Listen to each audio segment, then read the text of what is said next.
Hello, everyone. We are today with very two special friends. Hello. How are you? Hello, Jen. How are you? Okay, so Good we up. are actually, we should be in three different continents: Asia, Europe, and America. But I believe now Emilio also in the Portugal. I'm Portugal. now Wait. also in Portugal. Yes, very close to Okay. where Joachim lives. Okay. Yeah. So this must be very interesting because we have three people, like three pillars or triple helix, and today we're like Yes, thank you for having us, Jen, and for the invitation. And thank you, Joachim, for also being part of this. yes.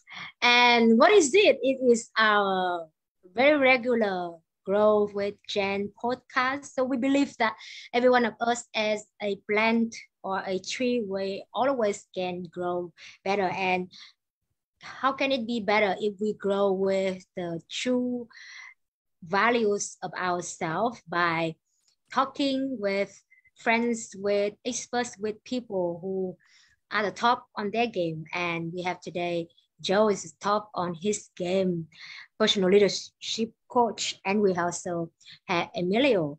He is an Olympians coach, and we're gonna train our mind today with Emilio. So, Joe, you want to say something, and Emilio want to say hi to our audience who will grow with us today? Yes, sure. So first of all, Jen, thank you so much for inviting, me for the second time again. And I'm thrilled to be here. And this time, of course, with Emilio, because I think Emilio has a lot of value to offer to the whole planet, actually. So no, but just to give you a kind of a background information on who we are. So, I'm a personal leadership coach now, like what you just said in the beginning. I'm Dutch. And a couple of years ago, I quit my corporate job. I used to work 10 years for Unilever in different functions like sales, supply chain, and eventually also in finance. But it never really felt like that there was that I had a real sort of meaning that I was contributing to. And I never really felt like completely fulfilled in the roles that I was doing. So I decided to quit my job because I felt stuck in the things that I was doing. And I was going for a journey within personal development, and now I am guiding other professionals to get out of their shell and really live out what really matters to them. Because I know by living your purpose, by really living it out, you get much more energy back in your day-to-day life, and also that's the way that you can get more meaning into your life and also in your work. And on my journey, I moved to Portugal. So I moved from the Netherlands to Portugal.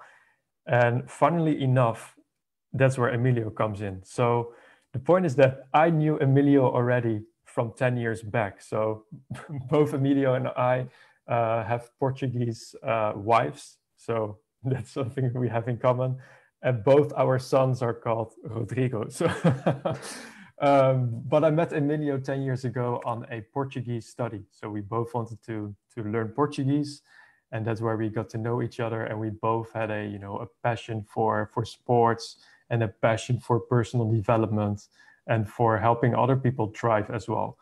And along the years, we always kept in contact. So I went back to the Netherlands, Emilio went back to Mexico, and like 3 or 4 months ago, suddenly Emilio called me up and he was like, "Hey, yo, dude, what's up, man?" I'm like, "Yo, yeah, I'm doing well and everything is fine." And he was asking me towards my project with Dream Builders, of course, what I'm doing now. And he said like, "Hey, I have this store, man, and I would love to, do something bigger than us." And that's the point that he was starting to talk about the conscious hub and about expanding consciousness. And he comes in as a swimmer. He has been swimming his whole life. He's been training Olympians as well. So he's very good in the mindset part and helping other people to get more mentally strong. And he's also passionate about breath work. So building this conscious hub with him I think this is something, that's going to be amazing. And we are exploring that right now in Braga, so in Portugal. So this is just a little intro about us. I don't want to steal much more time. Yeah, But I that's think how I we got have the to. whole story. No, I think that's very great foundation. And thank you, Joe. Anytime you share, I can feel the ikigai, the word behind you, but the energy coming from you are working on your purpose and you are living on that. And that gives us this kind of energy. I believe that we feel like that's sometimes difficult to describe, but it's great. And I made a joke like I saw Emilio and I saw his face like a little bit tough. And this guy is tough, right? So because he is training and or he has trained Olympians. And we know that it requires a lot of discipline and many more. So we would like Emilio to jump in to Yes, say something. thank you, Jan, and thank you, Joachim.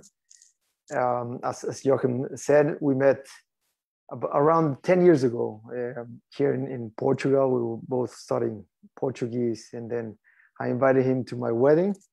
And ever since we've been friends. And well, I was telling Joachim last week that I'm currently coaching a team of master swimmers, and I also swim myself for fun. But when I moved to Portugal initially, I was trying to find a way to become resilient to the cold weather. You know, Mexico has a lot of sun, and here it's not as bad as the UK, but I wasn't used to this. So I came upon a breathing method that changed my life. And now I've been practicing it for 3 years now, and I will become a coach next year.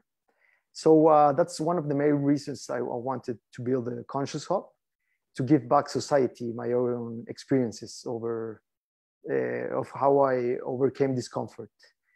And going back to this, why I moved back to Portugal is because I was training an Olympian for Tokyo, and then COVID came and that was suspended. So that's another things that we usually have to overcome in life. And my life has taken me in that direction ever since I was young. I used to be a swimmer and I won nationals. Then I had the opportunity to move to the US. I was offered a scholarship. And I was always used to live and train within or among Olympians at a very early stage in my life. So afterwards, I moved to the university, and competition increased. There were many people from different countries, and we had to be able to perform at our top level, not just in sports, but also in academics.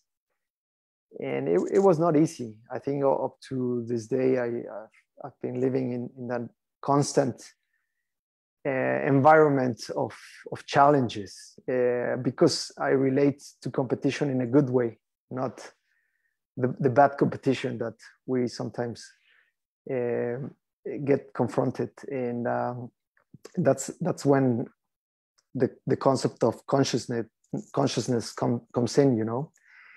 I don't know if you want me to go, or I would take some more time to explain you how this consciousness developed.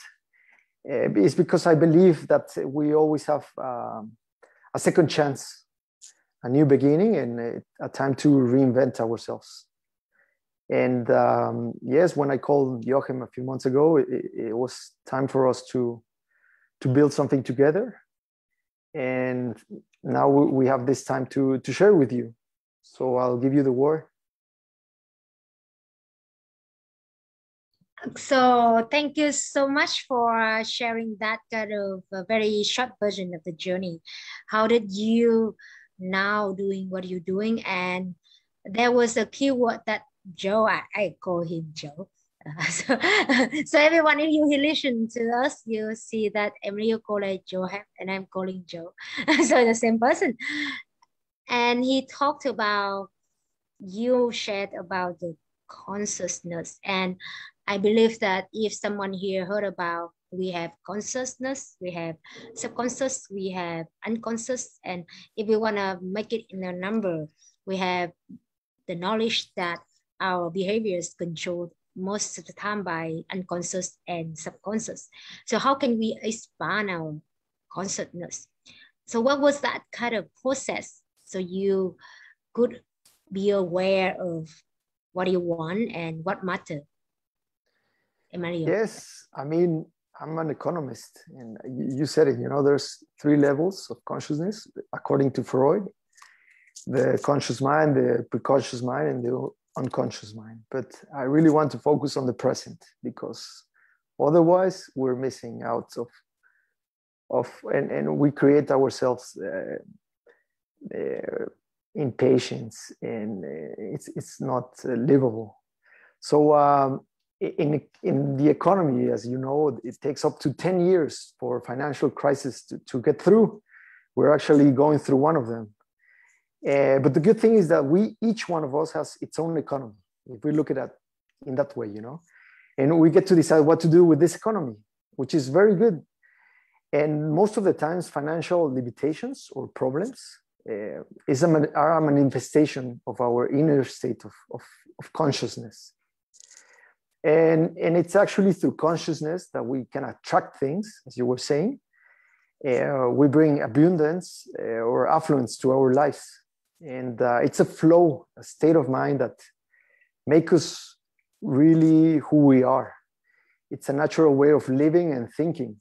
But in general, I would say that it's our spiritual way of living or well-being. And it's actually like life should be lived that way, inside out, not outside in, letting us, everything that involves around us affect us. It's really like we should live always centered in a positive, creative flow, and in the direction of our dreams. So if we manage to live it that way, we can actually conquer everything or anything that we want to accomplish, and actually one good thing is that consciousness never dies. We must only just feed it with a little bit of present time to bloom and become a reality. So that's something I can share with you, that the Conscious Hub is a worldwide commonplace to impact society through purposeful living experiences. And we also want to revolutionize education, adding value to society with this conscious state of mind. You mentioned on the word inside out. That is great. And you also talk about presence. So how did you bring the inside out to become, let's say, practical results that people can see? But it was happening inside your mind first. Yes, well, as you know, thoughts transform into words. And with a little bit of energy, they ignite into action. But that action needs to be really with desire, the willingness to convert that things or thoughts into reality. So I do that while meditating every morning, also while visualizing. I did that with all my, or I do that actually with all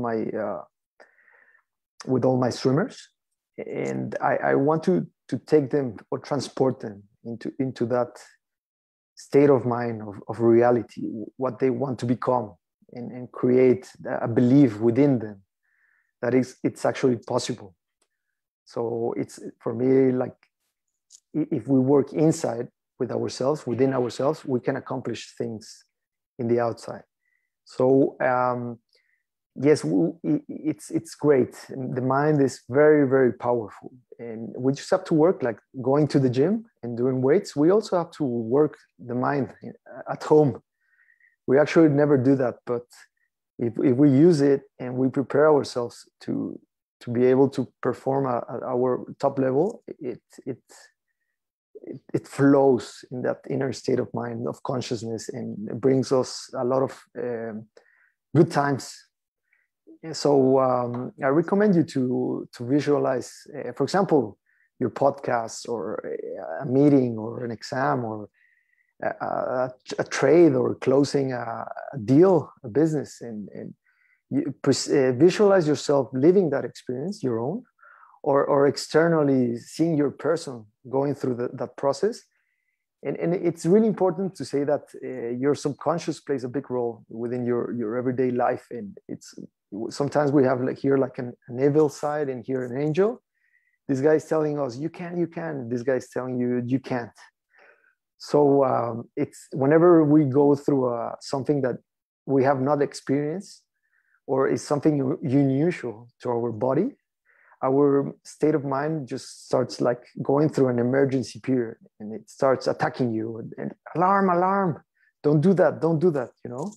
And that's because our body and our mind is not used to that. So if we visualize being there at the moment, for example, at the swim meet, at the Olympics, going through the whole process, our body gets used to that experience, you know, that smell, that feel of the water, the wind, or the persons that are around us. And it's something not unusual, an emergency to our body. So that lets our body flow in that present time. And things just go as if we thought about them or imagine. Sometimes we call it deja vus, but it's really that we've practiced that.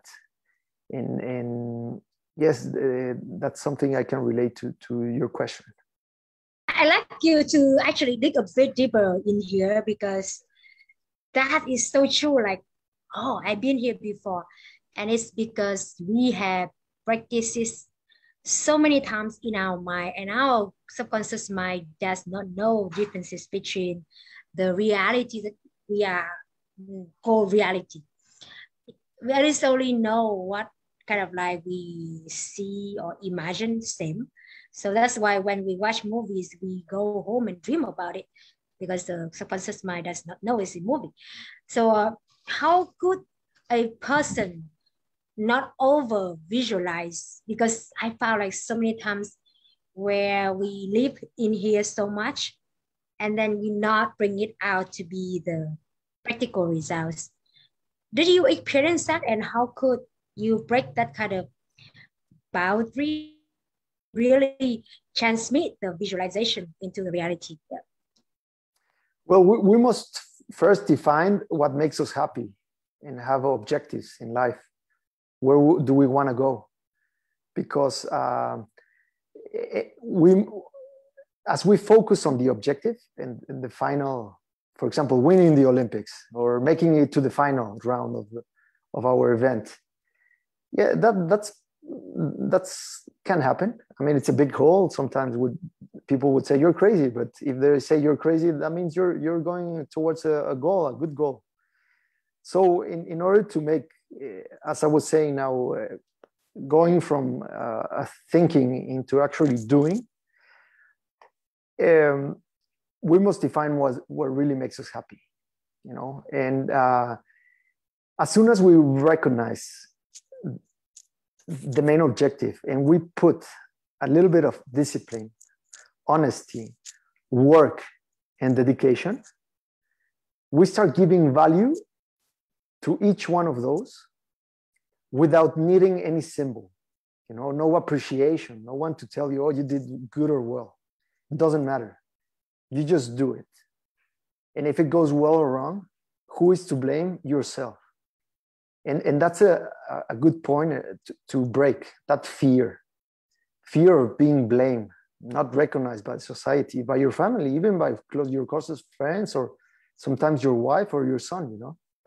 But for me, it was worse not to try it, to give it a trial and fail, than to always have said, oh, I never tried, but I always wanted to do that, you know. So I know that it's hard to say, hey, I'm going to lose money or stuff. But if you're focusing on, hey, I'm going to lose money, then don't do it, because you're actually going forward into action with a loss.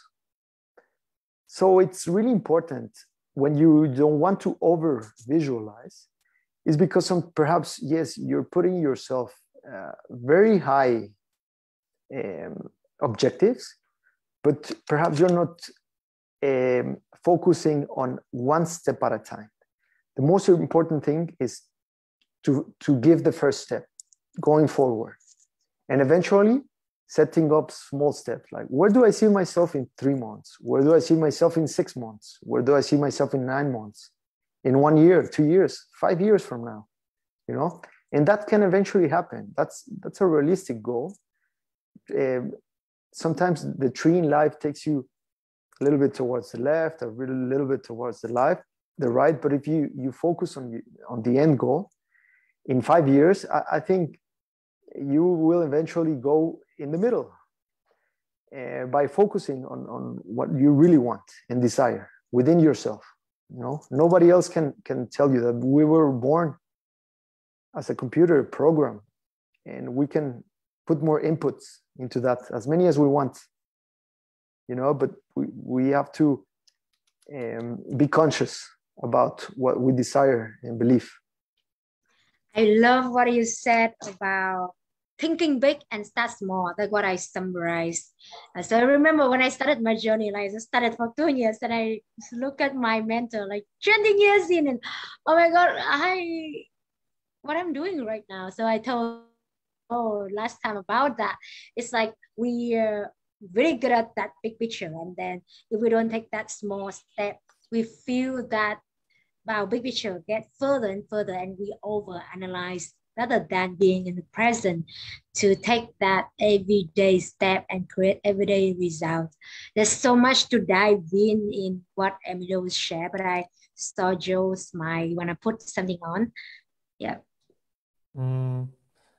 Well, what I just want to say as well is, very shortly, if like we shouldn't, like if you're talking about over visualizing, it's like we're looking perhaps too much into the future. And we talked about it with our conversation as well, Jen, a couple of weeks ago, is that if you don't want to, let's say, over visualize, you should also be proud and feel very grateful of the person that you are today, and feel grateful for your journey as of you are right now. And I think that's also very important, that you show that appreciation for your own journey now, instead of always looking into the future, because that's how you bring much more gratitude into your life. So I think that's also a very important aspect of, let's say, not over visualizing and staying more focused in the present and feeling grateful for the person that you are right now with all the qualities, gifts that you have. So I think that's also important. Yeah, I want to add as well that let's not forget that a single happy moment in our everyday life can generate a very good memory. That's what Joachim was saying. And that's the best antidote for fear. And it's actually joy. And that's what we want to bring that at the Conscious Hub. We want to bring in people that can experience that through consciousness, through a good state of mind, and help them. Give them back what we've learned. Joachim has a lot of experience. Myself, you are part of this now. And I just want to say that when I was young, at 16 years old, I had a vision of going to the Olympics, qualifying. That was a very big goal. Not many people do it. I told my parents I want to make the Olympic team one day. So I had to leave everything behind and move to the US at the age of 16. 1 month after I got to the US, I was laying down before I went to sleep. And I told myself, what did you do? You're crazy. You left your friends behind, commodities, your family, your house, and you're starting again all over. No friends, no family, everything in a new language. How do you overcome that? And I had to set myself goals, you know. I was very negative, and I printed on top of my bed, I put 3 positive things. And I could not go to bed every night without mentioning 3 good things that happened to me that day. It took me a month to be able to mention you 1 or 2. It was that hard. But at the end, and nowadays, I can tell you 3 positive things every day, even if they're bad. Even if something bad happens, what was the good side of that? It happened for a reason. So learn. If it happened, you must learn. There's something that you haven't learned. And after that, then I moved to college, to university, and I had to start all over again. No friends, no family, new state, new ways of living and communication, many professionals. And now I moved to Belgium again for work. I was working there and all over again, from zero, start again. A lot of work, no friends, bosses telling you what to do. Metrics, key metrics, you have to, goals, sales. It's not hard. And then this will be my fourth time that I start all over again in Portugal, now without my wife and my son. But history repeats. So as Joachim said, we need to live in the present. If I focus on all the bad things that happened to me in my life journey, I would not be here. So we must live in the present, accept who we are, as Joachim said, and try to make our life as joyful as we can, you know? I really want to touch on this point, a lot of points, but this one in particular, where you really mentioned on the part where you saw the unknown by choosing to go to the US. And I think this is an example.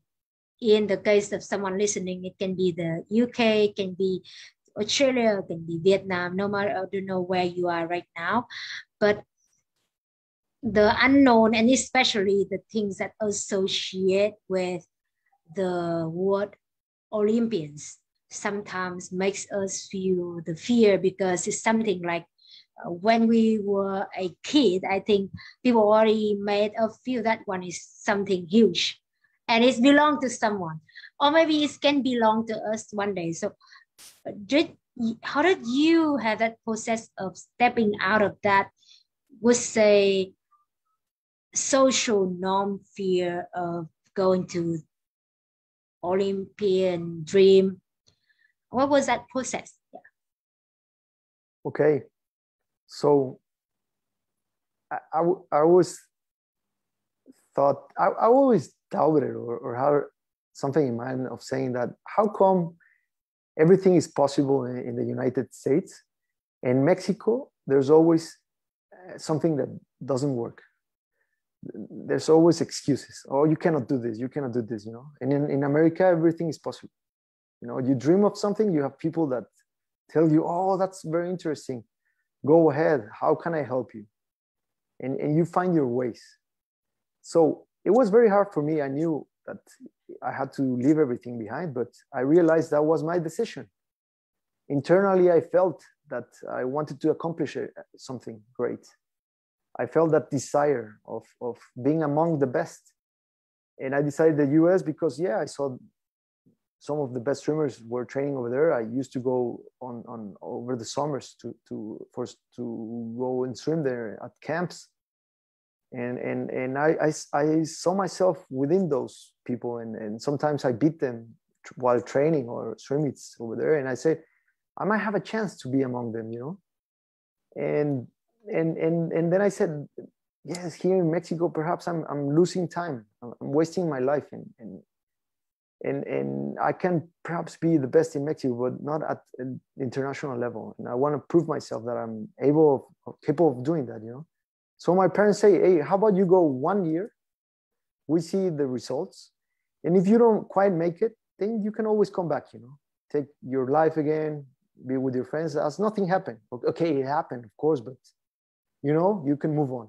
It's not that you're always going to have to do that for the rest of your life. So that was I went there and I gave everything I had, academically and physically, you know. And I actually ended up winning states. The competition, I finished in second overall and seventh in the US in my age at that time. And that gave me a scholarship for the university. So everything ended up being right. I mean, perhaps it was not qualifying to the Olympics, but it brought me up one step towards fulfilling a university dream, you know. Perhaps things could have been different living at my parents while attending the university if I had stayed in Mexico. This risk that I took allowed me to pursue a dream in the US and getting to know many different people, growing up differently, acquiring knowledge. I ended up acquiring three degrees. So yeah, so in one point in my life, I said, I'm not gonna be living out of swimming. It pays very badly sometimes, or perhaps just in Mexico. So I had to be in the present and saying, yes, this is who I am, my capabilities and stuff. And I focused later on more on towards academics, while keeping on swimming at the top level. But what I want to say is that objectives and goals move towards your life. You know, your end goal can stay there, but you sometimes move through there, and you have to take risks, because measure risks are good as well. But if you don't risk, you will never know what could be dealing out of that. And I always wanted to be that person that whenever I'm 50, I want to look back and not regret about anything in life that I've done so far. Wow. So if you have some kind of thing that you think is impossible, anyone who listening it right now, either American dream or Australian dream or some kind of like new career or a startup, like Emilio said, what about setting like a timeline and go for it, and you will learn for sure. And if you want to go back, that kind of like, let's say, normal road is always there, but at least you already like learn. So I really like that kind of no excuse for any one of us, right? We cannot say, oh, it's so difficult or maybe it's impossible. Why don't we just do it? And at least we learn. And then we always can go back to the normal road. Beautiful. Very practical. No more excuses. Joe, want to add anything in? I found this story of Emilio very interesting, especially when he was talking about making the move to the unknown, right? And also when he came there to America, writing down every day 3 positive things. I think that's a very cool thing to do to keep not only motivated but also inspired. And I would just love to know from Emilio, because I don't even know, like, do you remember the 3 words that you wrote down every day? Like, did you write down the same words always? I wanted to ask that as the ending. Okay. Okay. I was like, what is that? And what is like the list right now? Is the same or? Well, I'm gonna be honest with you. Like, we had a group of friends. They were from Mexico and Colombia and other countries, and we usually used to meet at lunch. So I remember my first month, I went to lunch and I said, "Oh, I didn't pass this subject again. Oh, I failed this one again. Oh, I failed." So I was hit every day with problems and stuff. I was not a bad student. I've always been good student. When something is not important, it was not. But anyway, such experiences of failing something, a test, which is really important. Sometimes grades can determine if you get a scholarship or not. And I relate that to people that perhaps are watching us, you know. So it's not the end of the world. I mean, I ended up passing almost everything in life with good grades eventually. And okay, 3 words. I don't remember them very well, but I always gave gratitude. You know, I always said, God, thank you for this day. The second one was, thank you for this opportunity that I'm actually experiencing at the moment and for being there. And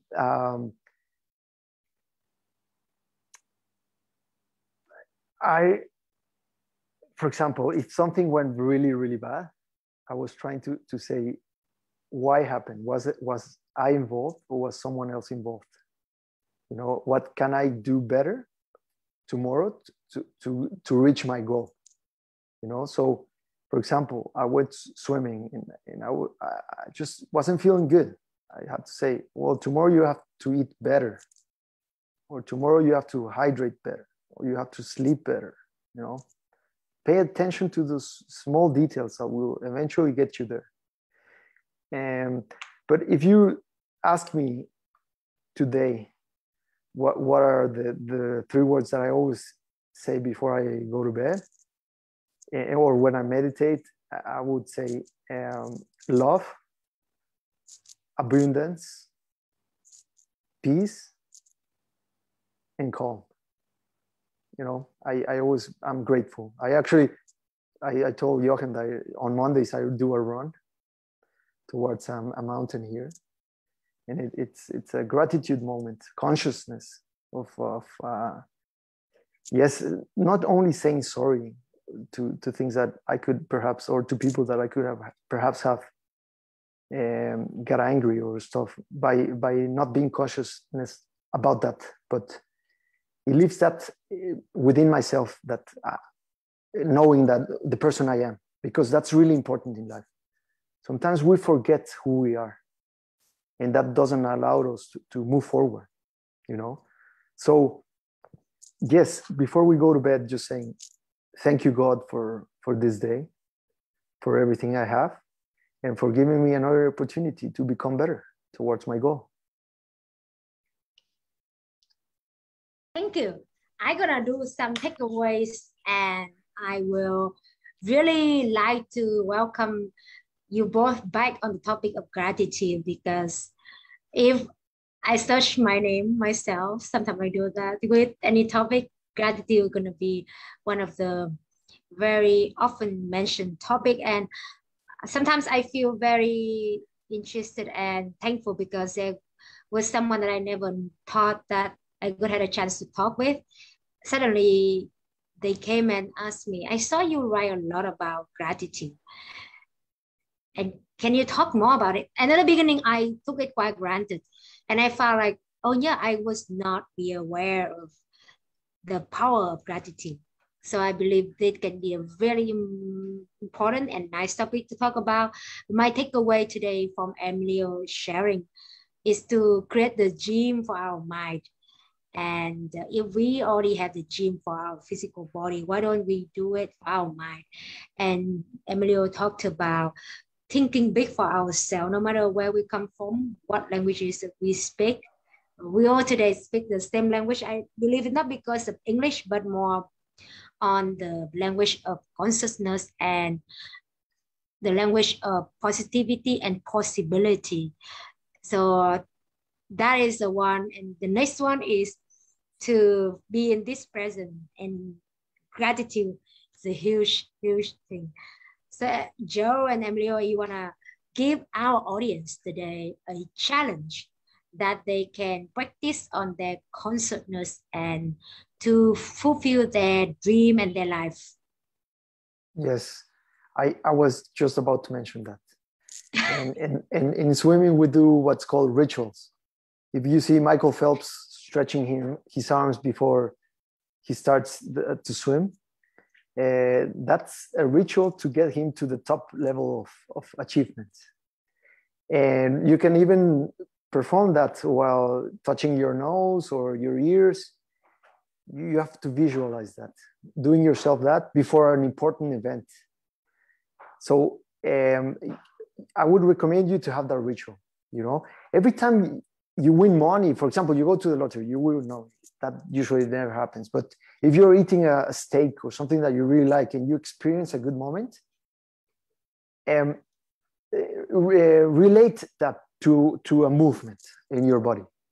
You say, oh, this was actually very good. You touch your nose, or you do like this, you look at your phone, but try to relate those special events or good moments that make you feel great within your body or your mind and your spirit, your consciousness, relate to something great.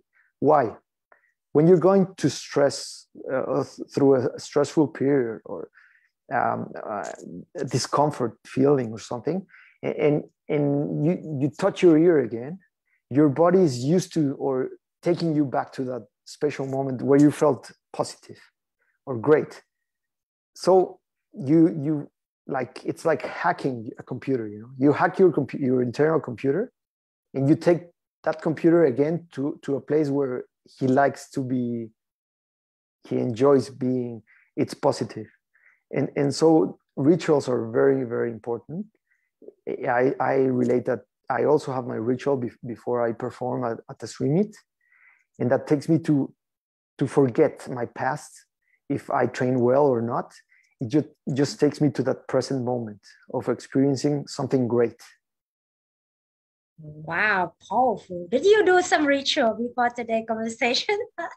I can see it, your being here like in present.